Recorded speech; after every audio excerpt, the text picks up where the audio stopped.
Camarade Sassou, tu te crois où? Au monopartisme? Tu veux agir comme Ceausescu ou tu veux faire comme Adolf Hitler? Il faut dire, tu n'aimes pas la démocratie? Tu veux devenir roi comme Makoko? Arrête le délire. Dans le chapitre 2, il dit ceci. J'ai en moi le sang. Ça c'est le chapitre 2, Terre d'un destin. Dans ce chapitre-là, je vais un peu le lire pour vous. J'ai en moi le sang et la terre. Et je suis le produit d'une éducation. C'est tout à fait normal. Parce que moi aussi j'ai le sang, j'ai la terre, ce corps physique, ce n'est qu'un amas de terre. Mais on va aller plus loin. Dieu m'a fait le dépositaire du sang de mes ancêtres. Là, ça devient très compliqué. Dieu m'a fait le dépositaire du sang de mes ancêtres et l'héritier de la terre sur laquelle ils ont toujours vécu. Leur histoire, leur tradition, leur culture, mais aussi l'esprit des lieux m'imprègnent tout entier. Vous voyez? C'est Dieu qui l'a fait, l'héritier. Hein? C'est donc Dieu qui l'a fait, le dépositaire du sang de ses ancêtres et l'héritier de la terre. C'est Dieu qui l'a fait, ce n'est pas un homme qui l'a fait. Vous imaginez, vous voyez déjà le caractère transcendantal de la personne. Ça veut dire quoi? Après Dieu, c'est lui. Il est dans une communauté congolaise qui est très vaste, avec beaucoup de millions d'habitants. Il est dans une communauté villageoise très vaste, avec beaucoup de villageois. Mais lui, il va hériter de Dieu, le sang de ses ancêtres. Et il va hériter la terre sur laquelle c'est lui qui hérite la terre. Ça veut dire que toi, pour entrer en possession de la terre que ses ancêtres ont marché, tu es bien obligé d'aller vers Dieu pour que Dieu aussi te le donne.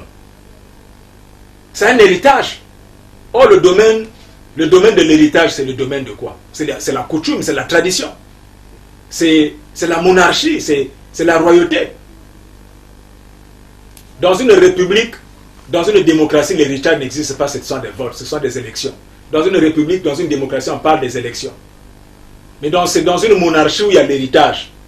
Donc voyez-vous donc le caractère monarchique du président de la République existe dans le subconscient. Vous parlez de démocratie, vous parlez de la République, lui il vous regarde. Mais lui il est l'héritier du sang, il est le dépositaire du sang de ses ancêtres, par Dieu, pas par un individu. Toi tu n'es qu'un individu, qu'est-ce que tu peux dire à M. Sassou?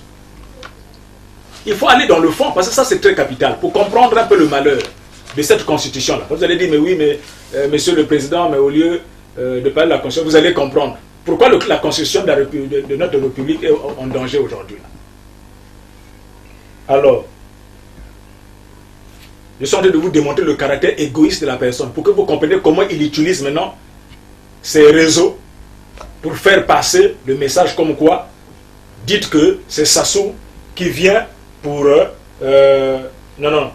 c'est les populations qui vont vers Sassou pour dire non, nous t'aimons beaucoup, il faut que tu puisses continuer ton travail, non, il faut que tu puisses continuer les ouvrages que tu as commencé, il faut que les sages puissent encore le soutenir parce qu'il n'y a que lui qui construit des aéroports, qui construit des routes. Mais c'est tout à fait, lorsqu'on est un chef d'État, c'est pour construire la cité. On n'est pas chef d'État pour croiser les bras. C'est comme une femme qui vient d'être mariée. Elle veut qu'on puisse chanter ses louanges, qu'elle fait bien la soupe. Mais écoutez, mais ça c'est ton travail. Mais tu dois bien préparer pour ton mari. Le peuple, comment on appelle ça? Le peuple attend d'un chef d'État qui le serve. Et nous n'avons pas en contrepartie à lui faire les louanges pour ça. Parce que ce n'est pas avec son argent. À Edou, à Oyo, il n'y avait pas des caisses d'argent qu'il avait ramenées dans la République pour dire ça c'est l'argent d'Edou, c'est l'argent de ma famille que je suis en train d'utiliser pour la République. Non, c'est l'argent de la République. Donc il n'y a pas un caractère exceptionnel à ce qu'il est en train de faire. Au contraire, il doit nous rendre des comptes à la fin pour voir si, par rapport à nos capacités économiques et financières, il a pu, son ouvrage a pu refléter notre richesse. On commence à nous mener en bateau, nous mentir pour préparer cette tromperie future là. Donc, ça c'est la terre d'un destin. Le Congo c'est la terre d'un destin pour lui. Mais il n'y a pas qu'un seul destin, il y a des destins au Congo. Il n'est pas le premier chef d'État congolais. Avant lui, il y a eu des chefs d'État qui ne sont plus là. Après lui, il y en aura. S'il faut aller plus loin dans ce livre-là, qui illustre de façon suffisante son égoïsme. Vous allez bien remarquer que Monsieur le Président de la République ici, à la limite, il nous a pris en otage. Il nous a pris en otage, pourquoi? Parce que il devient comme le représentant de Dieu sur la terre. Je vais vous lire un passage là, c'est très important pour que vous compreniez le caractère égocentrique du président. L'école de mon village s'arrêtant au cours primaire, je devais me rendre à celle du chef-lieu de région pour poursuivre ma scolarité jusqu'au cours moyen de 2e année. Il fallait emprunter la piste qui traversait toute la plaine et je n'avais d'autre mode de locomotion que mes jambes.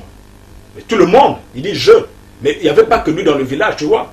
Tous les villageois n'avaient comme mode de locomotion que leurs jambes.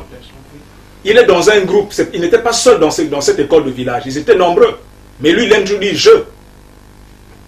Fait marquant. C'est donc à pied, d'un bout à l'autre, que j'ai parcouru les 100 km qui me séparaient du savoir. Mais qui ne séparaient pas que lui, qui séparaient tous les enfants des Dous. Il est avec les enfants du village des Dous et d'Oyo pour aller au chef-lieu, donc à Ouando. Il est dans un groupe, mais dans le groupe là, son subconscient lui dit qu'il est seul.